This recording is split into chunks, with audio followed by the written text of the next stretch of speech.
All right, let's dive into the life of James Monroe, our fifth president. And trust me, we're going way beyond the typical textbook stuff here. It's going to be good. Yeah. So we've got this awesome audio excerpt from an interview with historian Dr. Brooke Poston. She really gets into the nitty-gritty. I love her work. She's fantastic. Plus, get this. We're going to explore how a close call on Christmas night, 1776, might have completely changed American history. Crazy, right? Like those little moments that could have changed everything. Seriously. Picture it. You're freezing, crossing the Delaware with Washington, the fate of the revolution hanging by a thread. Talk about pressure. And suddenly, bam, young Lieutenant James Monroe, right there beside you, takes a serious hit. This near-death experience at Trenton, I mean, it just tells you so much about his character, the grit, the determination that took him to the White House. It's wild. And here's another thing. A local doctor, Dr. Riker, literally saves Monroe's life by stopping the bleeding from a severed artery.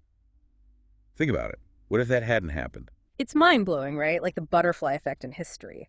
Individual actions, seemingly insignificant, can have huge consequences. But beyond that drama, it's fascinating how this event might have shaped his whole outlook. For sure. And from there, he jumps into law and politics, studies with Thomas Jefferson, no less, serves in Congress, and becomes a key player in that whole Virginia dynasty thing. Talk about an impressive resume. Right. But for those of us who might not be total history buffs, could you break down what the Virginia dynasty actually was? Sure thing. So basically, 4 of the first 5 presidents, Washington, Jefferson, Madison, and of course Monroe, were all from Virginia.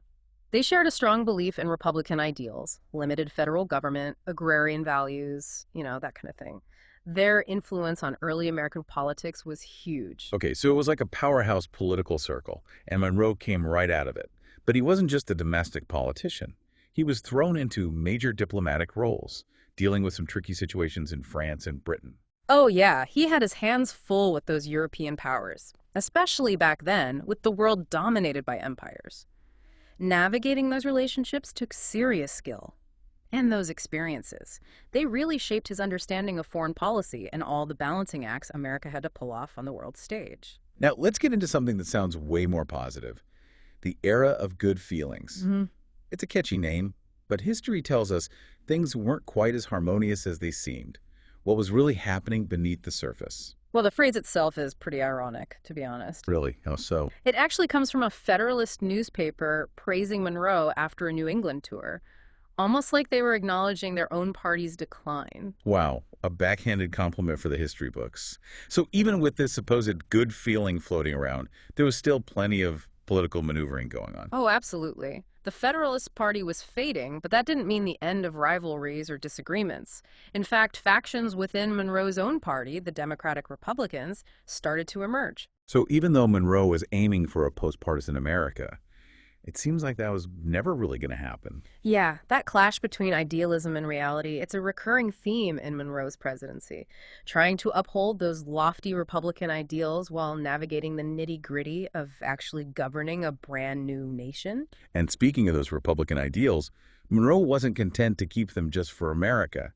He wanted to spread them globally, right? Yeah. Like, he saw it as a fight between liberty and monarchy, which sounds a bit traumatic now, but I guess that's how they rolled back then. It's crucial to understand that worldview because it directly impacted his foreign policy.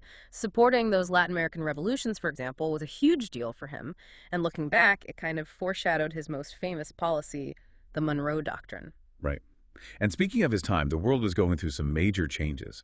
Westward expansion, increasingly complex relationships with Native American tribes, and the elephant in the room, slavery. That was becoming impossible to ignore. Yeah, and this is where we see those cracks in the era of good feelings starting to widen.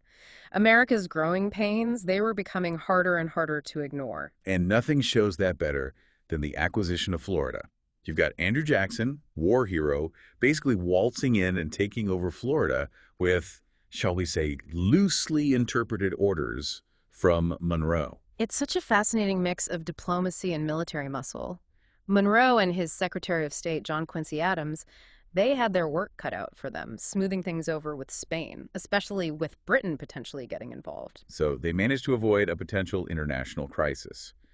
But expanding southward brought a whole new set of issues, particularly about Native American removal. Definitely a tragic chapter in American history. Monroe's interactions with the Cherokee Nation, for example, laid the groundwork for those forced displacements of indigenous communities. It's a dark period we can't forget. And then there's the Missouri Compromise, which just highlights how divided the nation was becoming over slavery. Absolutely.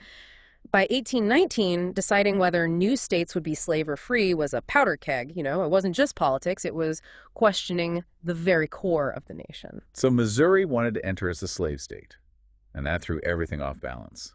Northerners, both Federalists and even some from Monroe's own party, were totally against it.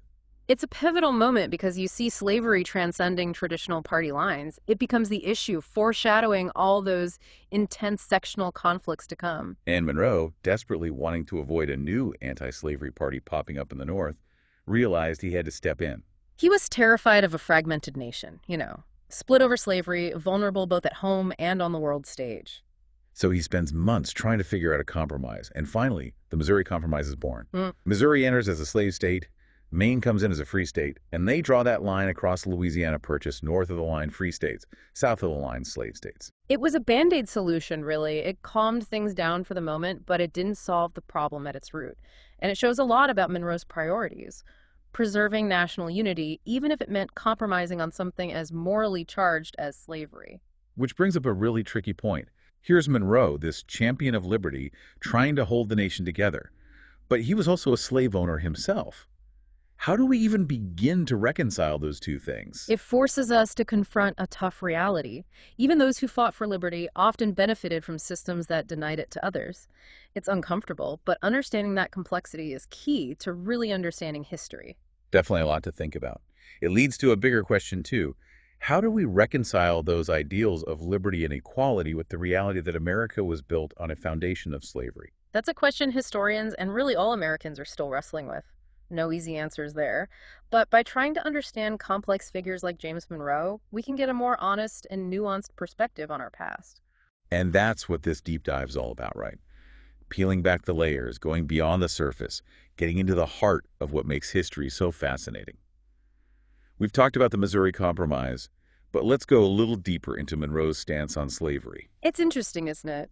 Monroe's views on slavery weren't set in stone. Like later in life, he actually spoke out for gradual emancipation. But there's a catch. He also wanted compensation for slaveholders. Hold on. He wanted to end slavery, but also wanted the government to pay slave owners for their loss. That seems kind of contradictory, don't you think? It does sound odd to us now, yeah. But think about the context. The planter class was super powerful, economically, politically, you name it. So gradual emancipation plus compensation. It was a way to tackle the moral issue while playing the political game. So basically appeasing both sides. In a way, yeah.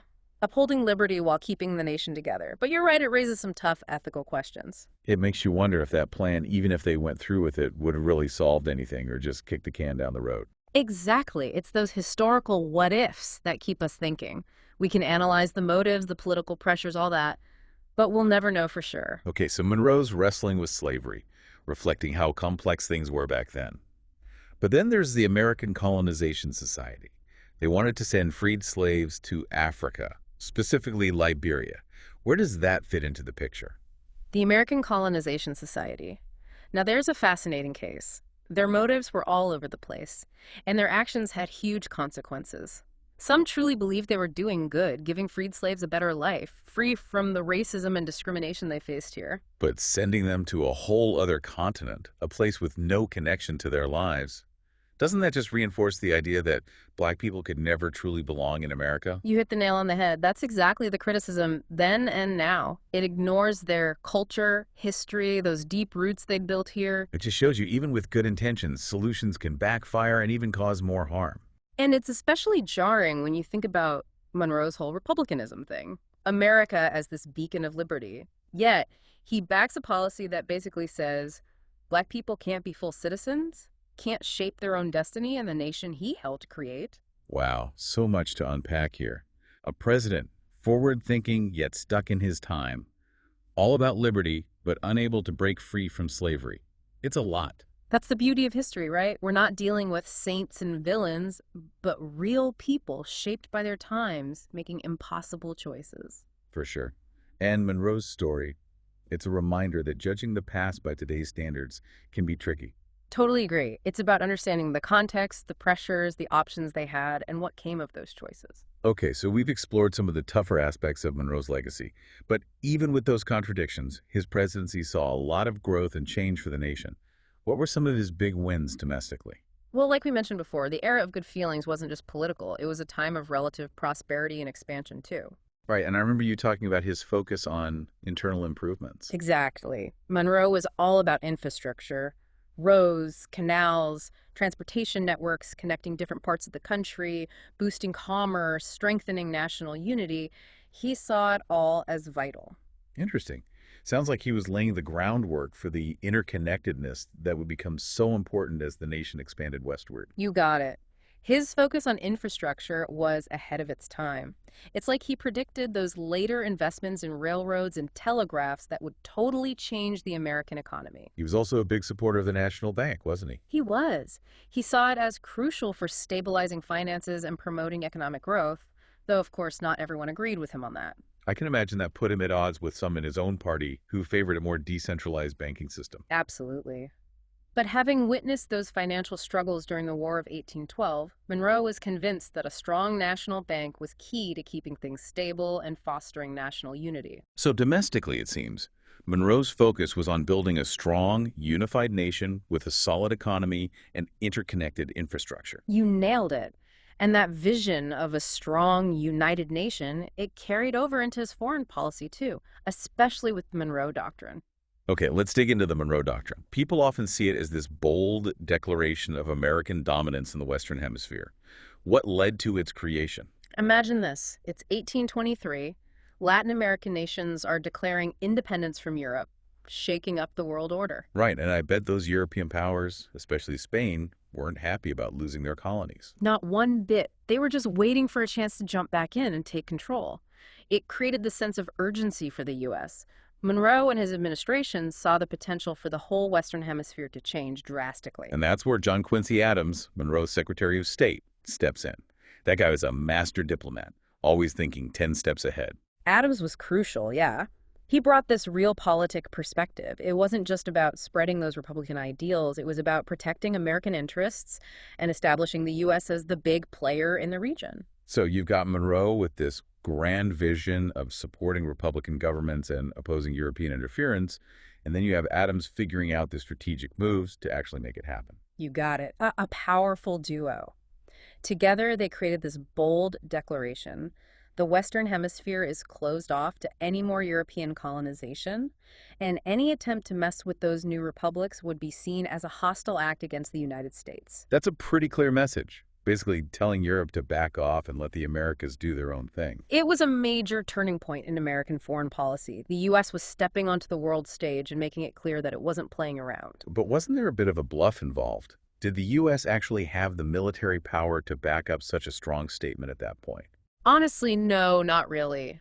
The U.S. military wasn't a global force yet. The Monroe Doctrine was more about principles, relying on the idea of American power and hoping Europe wouldn't risk a fight. And it worked. Surprisingly, yeah. Partly because of Britain, they had their own reasons for wanting an independent Latin America, so they ended up indirectly supporting the Monroe Doctrine. So, a strategic gamble that paid off, at least in the short term. But we know the Monroe Doctrine's legacy is complicated. It's been used to justify some questionable American interventions in Latin America that don't exactly align with its original spirit. You're absolutely right. It was rooted in self-determination and independence, but it's also been used to support actions that contradict those very principles. It's like a reminder. Even well-intentioned policies can have unintended consequences, especially in the hands of powerful nations. It shows how history is rarely straightforward, right? Multiple perspectives, layers of complexity, outcomes you can't predict. But before we get too deep into the long-term impact of the Monroe Doctrine, let's switch gears and talk about what happened after his presidency. His post-presidency years, people tend to gloss over them, but they're so important for understanding his whole story and the challenges facing the nation as it moved towards the Civil War. So after leaving the White House in 1825, what did Monroe do? Did he just kick back and relax on his estate? He tried to. He wanted that peaceful retirement after decades in public service, but, well, he got pulled back in. The nation had some unfinished business, some of the same issues that defined his presidency. Sounds like retirement wasn't really in the cards for him. What were some of the things that brought him back into the spotlight? The biggest one, that escalating debate over slavery. The Missouri Compromise bought some time, but the question of slavery's expansion wouldn't go away. It was still dividing the nation. That can they kick down the road was getting heavier by the day, right? So where did Monroe stand on slavery after leaving office? Did his views change at all? It's a tough one. Historians are still debating it. On one hand, he was a firm believer in states' rights. He thought each state should decide about slavery within its own borders. But then again, he also expressed some moral doubts about slavery, even suggesting gradual emancipation with compensation during that Virginia Constitutional Convention. Exactly. It's like this inner conflict. States' rights versus acknowledging that slavery was wrong. Always trying to balance things out, huh? It reflects the struggle of the nation itself, coming to terms with the legacy of slavery. So how did Monroe handle this increasingly polarized debate? Did he speak out publicly? Mostly, he called for compromise and unity, urging both sides to find common ground. He was doing what he always did, right? Trying to hold everything together, even as things were falling apart. Exactly. He was afraid that conflict would destroy the nation, something he'd spent his life trying to prevent. But, well, those calls for unity fell on deaf ears. The nation was on the road to civil war. It's kind of heartbreaking. This man who gave so much, who saw how fragile the young republic was, now watching it tear itself apart. Yeah, it adds a layer of sadness to his later years, for sure. So as we get to the end of Monroe's life, it makes you think about his legacy. Do you think he had regrets? Or was he satisfied with what he'd accomplished? It's hard to say for sure, but we can look at his writings, the stories from people who knew him, and try to understand. It couldn't have been easy to watch the nation fracture, especially over slavery, something that caused him so much trouble during his presidency. I agree. And it's interesting that his health declined so rapidly in the years leading up to the nullification crisis of 1832, a conflict that almost led to civil war. It's almost as if the weight of history, all those unresolved conflicts were taking a physical toll on him. And his death in 1831, just a few months before the nullification crisis reached its peak, it's almost symbolic, like he was spared from seeing the nation completely unravel. It's a somber thought, but it highlights why it's so important to understand his life and times. Because even in death, Monroe's story reminds us how delicate democracy is, how hard it is to build a nation, and how difficult it is to reconcile those lofty ideals with the realities of human nature. And his story resonates today as we face our own challenges, divisions, and struggles to live up to those ideals of liberty and equality. It reminds us that history isn't just about the past. It's about understanding who we are, where we came from, and the choices we have to make going forward. So as we move into the last part of Monroe's life, let's take a closer look at his post-presidency years. What were his priorities? Was he still involved in public life, or did he retreat to a more private sphere? It's funny, even though he wanted that quiet retirement, Monroe kept getting pulled back into the public eye, especially with those familiar issues popping up again. Slavery, westward expansion, that balance of power between the federal government and the states. He just couldn't escape the legacy of his time in office, could he? No. And one of the most interesting things about this period is his involvement in the Virginia Constitutional Convention of 1829-1830. Wait, he went back to state-level politics. What was going on there? Virginia was having this big debate about constitutional reform. Representation was the main sticking point. The western part of the state, with its growing population, felt like it didn't have enough say compared to the eastern part, which had always held more power. So the classic East versus West conflict, just like what was happening nationally. Exactly. And that question of balancing the interests of different regions, different groups, it was at the heart of the debate. So where did Monroe stand? Old guard or embracing change? Here's the interesting part. Despite his age and his health issues, Monroe jumped right into the convention, and people listened to him. He was a former president, a founding father, someone who helped shape the nation. So everyone wanted to hear his take. Absolutely. And what he pushed for was compromise, a way to bridge the gap between East and West. He proposed a system of representation that would give more weight to population, which would help those growing western counties. But he also wanted to protect the rights of property owners who were mostly in the East. Always looking for that middle ground. Yeah. Balancing the needs of different groups, keeping the state unified. Exactly. It's like those same themes from his presidency were still guiding him. The pursuit of balance, the commitment to compromise, that belief in unity. It really shows his character. his belief in finding common ground, even when things seemed impossible to resolve. It's a reminder that leadership isn't just about holding office. It's about using your voice, your experience, your wisdom to make things better for your community, your state, your nation. And even though his work at the convention didn't totally fix the problems in Virginia, it showed his dedication to finding peaceful solutions and his faith in the power of dialogue and compromise. Definitely. And as we'll see, those same principles guided his actions in other areas too. So even in retirement, Monroe was still working to shape the nation's future, just in different ways. What were some of the other things he did to contribute to public life after leaving the presidency? Well, one big example is his work on Revolutionary War pensions. Ah, right. I read about that. A really messy and controversial issue. Can you remind us what was going on? Sure. After the Revolutionary War, the government promised pensions to soldiers, but getting those pensions was a nightmare. So much bureaucracy, delays, disputes. It was a mess. So veterans who risked their lives for the country ended up struggling to get the financial support they were promised. Sadly, yes, and it became a huge problem as they got older and faced financial hardship. And how did Monroe get involved? He became a champion for those veterans. He used his influence, his connections to push for changes that would make the pension system work better and fairer. So he was sticking up for those who served, even though it wasn't politically popular or going to benefit him personally. Exactly. It shows his sense of duty, his belief in honoring those sacrifices made for independence. It's inspiring to see those core values guiding him, even in retirement. It's a reminder that real leadership goes beyond ambition or personal gain. It's about using your position, your experience, to make a positive difference in the world. And for Monroe, that commitment to service extended beyond his own lifetime. One of his most lasting legacies is the establishment of the University of Virginia. Oh, absolutely. A true symbol of his faith in education. It was a deeply personal project for him, and he was a driving force behind its founding, working closely with his longtime friend and mentor, Thomas Jefferson. Two presidents who deeply believed in the power of the Enlightenment, the pursuit of knowledge, the advancement of human understanding, working together to create something truly special. Exactly.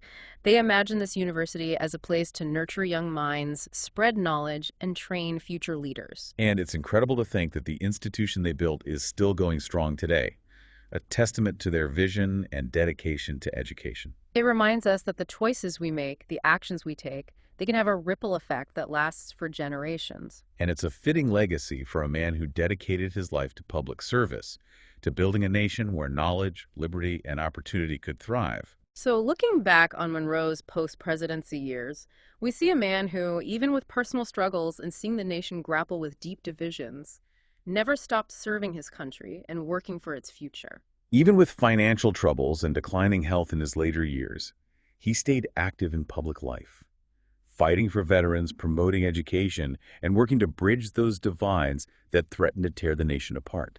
It speaks volumes about his character, his resilience, and his unwavering belief in the promise of America.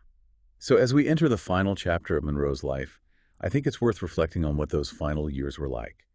Did he find peace and contentment in retirement? Or was he troubled by the challenges facing the nation he had once led? It's a powerful question, isn't it? And while we can't know for sure what was going through his mind, we can get some clues from his letters, his actions, and the stories from people who knew him well. I can only imagine how hard it must have been to watch the nation become increasingly divided, especially over slavery, something that haunted his presidency and continued to loom over the country. You're right. It's hard to imagine him feeling truly at peace knowing that the unity he fought so hard for was falling apart. And as you mentioned before, his health was failing. Were there any specific illnesses that troubled him? Unfortunately, yes. Monroe's later years were filled with health problems, heart trouble, breathing issues, and general weakness. All those things contributed to his decline. So it was a combination of physical ailments and the weight of the nation's troubles on his shoulders. Exactly. And as his health got worse, he and his wife, Elizabeth, decided to leave their Virginia estate and move to New York City to be closer to their daughter, Maria Hester. So at least he had family around him in his final days. Did he stay involved in public life at all during this time, or was he mostly focused on his health and loved ones? Mostly on his health and family, yes. But even when he was weak, he couldn't completely let go of the political world. He kept up with the news and he wrote letters to friends and former colleagues, expressing his worries about the growing tensions and the future of the nation. It just goes to show his dedication. Even facing his own mortality, he was still deeply concerned about the country he loved. Absolutely. And in a way, his death on July 4th, 1831, feels almost symbolic, a poignant reminder of the fragility of the very nation he helped create. Wow, July 4th, the anniversary of the Declaration of Independence. That's quite a coincidence. It really is. And it adds another layer of meaning to his legacy. So as we wrap up this part of our deep dive into James Monroe's life, we see a man who, even in his final years, embodied the spirit of service, the pursuit of unity, and the unwavering belief in the promise of America. It's hard to grasp, dying on Independence Day. It's like his whole life, his dedication to those founding principles, it all comes full circle. It's really powerful. And, he might not be as flashy as some of the other big names from that era, but Monroe's impact on America is undeniable. Absolutely. He led the country through massive changes, both at home and abroad. And as we've seen, his story is full of contradictions, successes, challenges. It's all still relevant today. So as we wrap up, what stands out to you about Monroe's legacy? What really sticks with you? For me, it's that unwavering commitment to Republican ideals. Even when things got messy politically, personally, he never gave up on them. He truly believed in America's potential for liberty and self-government. But he wasn't blind to the realities. He understood the complexities, the need for compromise, that constant struggle to actually live up to those ideals. He wasn't afraid to roll up his sleeves and get things done, make the tough decisions, work in those gray areas, all to build a stronger nation. Exactly. And sure, we can look back and question some of his choices, especially now, but we have to understand them in the context of his time. Monroe, like everyone else, was a product of his era, facing the challenges and limitations of his world. It reminds us that studying history isn't about judging the past by today's standards. It's about understanding the context, the motivations, the complexities that shaped the decisions made back then. And it's about remembering that even the most important figures were human, with flaws, contradictions, moments of brilliance, and, yes, some missteps too. Right. So, to wrap up our deep dive, I'd like to leave our listeners with a question to ponder. Knowing what we know about Monroe, his dedication to liberty, his struggle with slavery, his efforts to build a lasting legacy, how should we view his place in American history? That's for each of us to think about. There's no simple answer. But by grappling with his story, the good and the bad, we can gain a deeper understanding of America's past and that ongoing struggle to live up to our ideals. Well said. And for anyone who wants to dig deeper, there's a lot out there.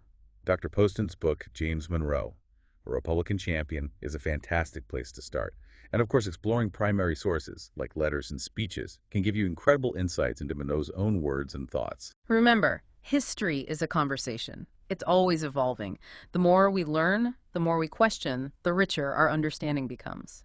Thanks for joining us on this deep dive into the world of James Monroe. We hope you've discovered something new about this often overlooked but truly influential figure. Until next time, keep exploring, keep questioning, and keep that conversation going.